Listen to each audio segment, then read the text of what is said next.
Yo, it's your homeboy Kiwasagi in the building. Welcome to episode 100 of One Piece Gist.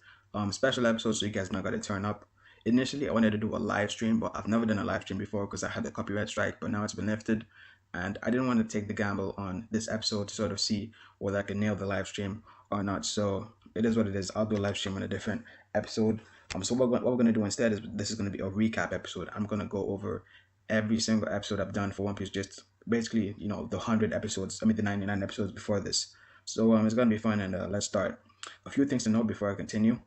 Some episodes will be missing, and these are the episodes that, one episode was taken down for copyright, and I just took down the others that I suspected might be taken down for copyright strikes, just preemptively. And these were all chapter reviews, so don't worry about it too much. Secondly, is the audio. Some of the audio can be really funny, and that's just it just boils down to experimentation because this is early on in the series, and I was just experimenting with stuff to see what will go down. Anyways, let's start. So episode one is photo boomerangs, and I sort of talk about how Oda recycles characters that would be considered fodder. Now this is interesting because whilst One Piece isn't the only series that recycles characters, in most cases the characters that are recycled are either badass or they are fan favorites. But Oda recycles a lot of characters that you wouldn't consider fan favorites or badass or relevant or anything like that. And I sort of went further to say that some characters have not been recycled yet, and so we should look out for them in future. So you have characters like CP9, characters like the Shariyama Alliance, and that sort of segued into the next video, which is episode 2, Nakrawa. And this talks about the Island of Dreams, which is where the Shariyama Alliance are headed in the cover story. And just had a few theories about it, and I sort of connected it together with the will of D, which I then talked about in episode 3.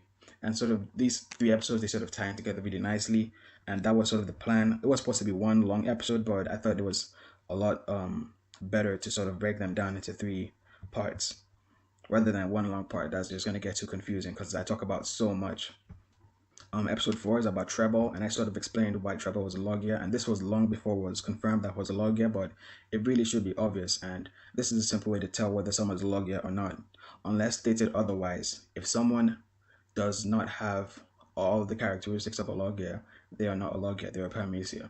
So Blackbeard is an exception. It is stated, by order that he is an exception. That's why he's a Logia. But for the most part, anybody else that doesn't have all the characteristics of a Logia is not a Logia. So if you can hit somebody and that person can make elements, they're not a Logia. So Magellan and Mr. 3, they're not Logias. If you can't really hit someone, like they are their element, but they can't make the element, like Luffy can make rubber walls or rubber things and stuff like that, so he's not a Logia, he's a Paramecia. And that's the simple way of that's the simplest way of sort of breaking it down. Paramecia are generally an either or, whilst Logias are both. So there's a dude who has the rust fruit, and he is definitely a Paramecia because he can make things rust, but he's not rust itself. You can hit him and shit like that. And even though Magellan, you have to be careful when you hit him, he still has to sort of secrete the poison on himself. He has to secrete his poison along his body. But normally, like if he's unguarded or if you sort of sneak punch him or something, you can get a clean hit on him without worrying about getting poisoned, shit like that.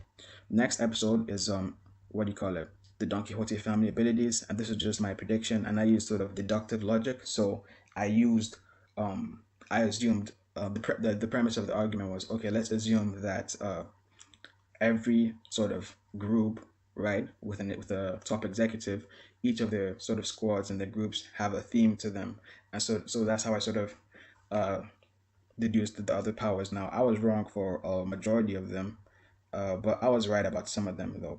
But the ones I was right about, it was sort of implied, what the powers were.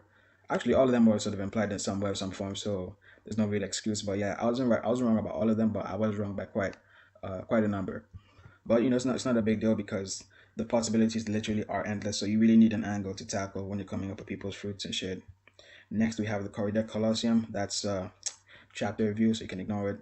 Dragon Claw, another chapter review. Usopp versus Sugar, another chapter review. Now we have Haki, everything about Haki. And as the title suggests, it's basically a video where I sort of try and break down Haki, to people. And I think I need to redo this video. It could have been done a lot better. Also, we've gotten some updates on Haki. For example, if you're up to date with the manga, we have that whole situation of that dude who unlocked observation haki, you know what I'm saying? Next is Law versus Luffy. And I sort of explained why Law should beat Luffy, and then later on I did a video on why Luffy should beat Law, so it goes both ways, you don't have to worry about it. Sanji's Devil Fruit, that's the next video. In this video, I don't really explain what Devil Fruit Sanji's getting or anything like that. I'm basically asking you guys, if Sanji should get a Devil Fruit, what Devil Fruit should he get? It's that simple. Next, we have NL. Now, this is an interesting video. Basically, I talk about NL's role in the future in One Piece. So when he returns, what's going to go down, shit like that. One Piece first quarter of 2014 discussion. I basically did so you have chapter reviews, you have volume reviews. So I thought, what about doing reviews based on a time period? And that was the whole theme to it. However, I sort of lost track of time in terms of weeks and shit like that. So I wasn't able to do the second quarter and the third quarter and all that kind of stuff. So I just dropped the whole thing entirely. But who knows? I can still do a yearly discussion at the end of the year.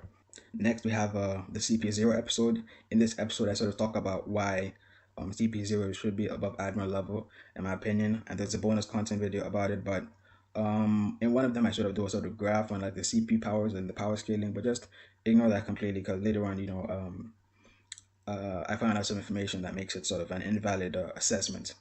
Next is Sanji versus Big Mom. In this video, I talk about what's going to go down between Sanji and Big Mom in Dressrosa. So it's that simple, really. Next, we have Path of Zoro.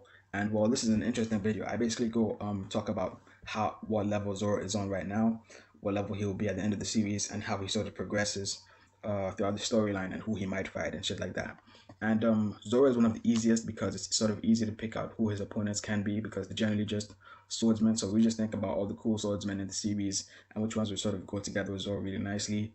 And also, we know that Mihawk will be one of the final people he fights. So again, unlike other characters, it's sort of easy to pinpoint Zoro's beginning and his end and his middle. He's like the easiest, and that's why I sort of did Zoro first. And in terms of the other characters, it's too early for me to do a sort of path of Luffy and shit like that. But in future, who knows? Just taking a breath right there. Been talking for like 9 minutes right now. Okay, so next is the Kizaru Code. Now this is a very interesting thing, as it's basically a 3-episode series. Episode 1 talks about Akainu. Episode 2 talks about Kizaru. I'm not too pleased about episode 2. I wish I could have done it better. So basically what happened was, well, I'll get back to it. And in episode 3, I talk about Aokiji, Fujitora, and Ryokugyo, who is Greenbow. So basically the Kizaru Code talks sort of explains how Oda allocated powers to the admiral. So basically he came up with the names first, and then he sort of came up with the powers afterwards. And I'm talking about their code names, not their actual names. So he came up with Akainu before he came up with Sakazuki. He came up with Kizaru before he came up with Borsalino. And that's sort of how it went down. So he comes up with their names, their code names, and then their powers, and then their personality and stuff. That comes like last. So yeah, basically the reason why I don't like the episode 2 as much as the other episodes is it was an experiment really, because I wanted to nail episode 3 perfectly, because that's the one with 3 people in it. So episode 1 was the Akainu, and the way it went down is I sort of displayed on the screen a breakdown of the etymology of the names in Japanese and English, and I explained the connections really well. In episode 2, you just get the audio, and I just put a sort of clip of Kizaru, sort of beasting, and that was more entertaining but less educational, and that's why that's the feedback I got. So that's why I changed it back to the original formula of episode 3. So it is what it is, but it's a good thing I did the experimenting rather than just going ahead and making episode 3 sort of AMV with audio, you know what I'm saying? Next is Luffy's strength without Devil Fruit. This is similar to the Sanji Devil Fruit thing. This is more of a question. How strong do you guys think Luffy would be if he never ate the Gomu Gomu no Mi? Anime fight accuracy. This is another question video, and basically I ask you guys how accurate you guys think the anime portrays fights, because there are scenes in the manga that are absent. That are different in the manga in the anime, because the manga is a few panels, but the anime adds extra scenes and stuff like that. Also, the pacing of certain fights is different in the anime. I definitely think the pacing is slowed down tremendously in the anime, but in terms of actual events, I think it's pretty accurate for the most part. There are exceptions, but we'll get into that if necessary in future. The next episode is when will Luffy become a great pirate, and this episode is basically It's another question video, so I ask you guys when you think Luffy will become a great pirate. The next episode is a one that I'm sure a lot of dudes are gonna like. It's Blackbeard's devil fruits, and I talk about his devil fruits. His current ones, his future ones, why he should get more in future, and what they would be, shit like that. So it's a pretty cool video. Luffy versus NL. So basically, after I did the Luffy versus Law versus Luffy video a while back, I sort of realized that the formula I used, and the presentation and stuff like that could be better. So this is sort of an experiment for like the new stuff I was planning, because I thought I would do a few more of those. Gear Fourth, self-explanatory. I talk about Gear Fourth and my theories on it. Shanks strength. This is more just a fanboy video. I'm just praising Shanks. So that's basically it. Haki update. So yeah, I did do an update to the former Haki video, but I still think I should do another one in the future. Just redo it entirely. Stars. This talks about, what do you call it? Oh, this is chapter review though. That's the chapter when Usopp got his bounty in Dressrosa. What do you call it? Next is devil fruit limitations and effectiveness. So yeah, this is a discussion on devil fruits, and I sort of, it's kind of like what do you call it, the whole treble thing, when I was sort of explaining how you can tell a logia from a paramecia. So in this is another sort of educational video, and I was sort of explaining how devil fruits, their effectiveness can change in certain circumstances and based on the environment and certain other factors and variables that people don't take into account. And then the second thing I talk about is limitations of devil fruit, which is another thing that people sort of sleep on, unless it's sort of specified. So people really sleep on those two things, and that was just sort of a video to highlight that and sort of bring awareness to the public on those two things. So after that, we have round 2 on Law versus Luffy. In this version, I talk about why Luffy should beat Law. Next, we have Shanks versus Kaido, which it's not like the Law versus Luffy kind of thing. I basically talk about what happened during Marineford, my theory on what went down. Next is Pika, just a chapter review, nothing special. Blackbeard's fruits update, so an update to that episode. I'm not quite sure what happened in this one, what the update was about. Oh yeah, now I remember. I sort of had a theory on Blackbeard's fruits, a new theory that sort of added to my previous thing, and I don't want to spoil it because that sort of ruins the video. But do check it out if you're interested in Blackbeard. Next is Zoe, which is another theory video, and I talk about what I think Zoe is going to be, how the island's going to be like, and it's not one thing. There's a few possibilities, and I talked about them. Two main ones really.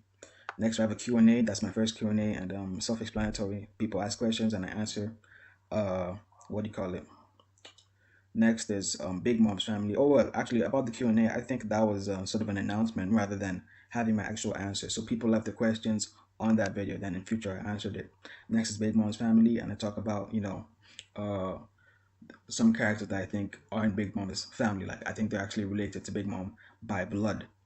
Next is Corazon. That's a chapter review. Big Mom's family bonus content. So that's just some extra stuff that I thought of after making the video. Next is Captain John's treasure, which talks about Captain John and his treasure and Buggy and the connection. I sort of connect them together. Next is Aokiji vs. Akainu Part 1, and I talk about the similarities between them, which is basically the powers and the abilities that they have in common. It's generally because they're admirals, So it's basically just an admiral sheet, So these are the things that admirals can do. Then in part 2, which I make later on, I sort of talk about their differences and what sort of splits them apart from each other. And then I talk about what happened in Punk Hazard. Next is the Q&A video, so I actually answer. Yeah, this is when I have my answers and shit. Next is chapter 750, just a prediction video. I'm not sure if I have the picture still on my laptop, so you might not see it right now. Next is Dragon's First Mate, so I talk about who Dragon's First Mate was in the Revolutionary Army, and I think it's a really nice theory video. It's pretty short too, so you should check it out if you're interested. Next is Son of Shiki. So we did have a cover story with a very interesting character who wore clothes that were very similar to Shiki. So I said, hey, this could be the son of Shiki, because he was also seen talking to Crocus, who was, from the Roger Pirates. So yeah, not many characters who aren't, OGs or related or connected to OGs will be talking to OGs, And the thing was, Crocus recognized this character, but we didn't get to see the character's face, which is what makes it super suspicious. Because if it was really, I'm pretty sure it would have shown his face instead of, making him back the audience, the viewers. Next is another question video, which is Zoro versus Sanji. I basically ask you guys, will Zoro fight Sanji, and if he does, do you have a theory? And the winning theory will be featured in like its own video and stuff like that. So that's pretty much it. Then another Q&A video.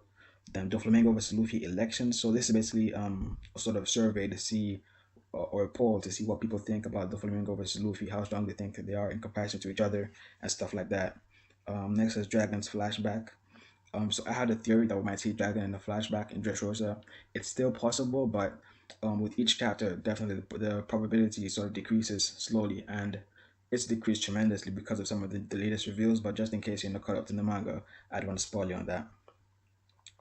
Next we have a few chapter reviews: chapter 750, chapter 751. You know what? I'll just skip all the chapter reviews in future just so that video stays a bit shorter. New Shichibukai. So I talk about, my theories on the new Shichibukai, who he might be, and I talk a little bit about Jinbei and Kairos. And this is a pretty interesting video. Zoro vs Sanji again. This is basically just a conclusion to the original video. And then we have a few more conclusion videos. So there's Doflamingo versus Luffy, a conclusion to the poll results. We have Aokiji versus Akainu, the conclusion to the original. I really put in a lot of work into this one, so there's like some really nice anime clips in it and shit like that. So if you like flasher videos, you should definitely check that one out. New Shichibukai. So I talk about a second candidate, the second possible character for the new Shichibukai, because this character does take all the boxes to be a Shichibukai, and I think I might redo a video on that in future, because I think people really sleep on this theory. Some more chapter reviews, then Nakama. So I basically talk about the Straw Hats getting new Nakama, who they should be, stuff like that. But it's a relatively short video, so it's more of a question video, I'm pretty sure, judging by the length of it. I do a few more election videos, so elections for like the channel, what series I should review, stuff like that. Next is Above Shanks, which is a very interesting video, and I basically talk about a secret character. Well, not really a secret character, but a character that people sleep on that I think is very likely above Shanks in strength. Some more chapter reviews, and then we have the review for One Piece 3D2Y, which is the movie that came out not so long ago. A really good One Piece movie, very good, and it basically shows you why Luffy's training was so short during the time skip as opposed to the others, and what sort of pushed him, to sort of make him speed up his training. So it's really interesting, really nice movie. Highly recommend you watch it. Next is a Red Hawk video. So I sort of talk about Red Hawk and can Luffy duggy with Red Hawk active? It's a pretty interesting video. So if you're interested in Red Hawk, or if you have theories on Red Hawk, do check out the conversation. Then I have a CP9 video, and it's basically asking the question, will CP9 work under Kaido? Another interesting video in my opinion. Corazon, another Corazon video with a theory, but that theory has been sort of superseded by the manga, so the theory was wrong. Yeah, but the theory was wrong for the most part. Next, we have Whitebeard versus Goldie Roger, which is a very nice video in my opinion. And I talk about who I think would win in a death match and why. And it was pretty nice, pretty sweet. So check it out if you like Whitebeard or Goldie Roger. Doflamingo versus Law. What the heck was this video about? Oh yeah, I remember now. It was basically the anime review for one of the episodes when Doflamingo and Law fought each other. So it was pretty cool. And it was so good that I decided to do a review for it because I really liked that episode.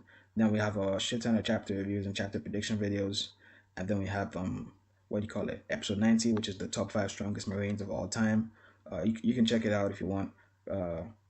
Next is some more chapter reviews, a few Q&As, but these are different from the previous ones because in the past what happened was for each Q&A I would sort of ask you guys to leave your questions, and then I just like answer all of them in one video. But I thought it made more sense to sort of break them down and give each Q&A question its own episode, because that way people who are interested in that specific question can just go to the specific video instead of sitting down through 20 minutes or whatever just to see what goes down.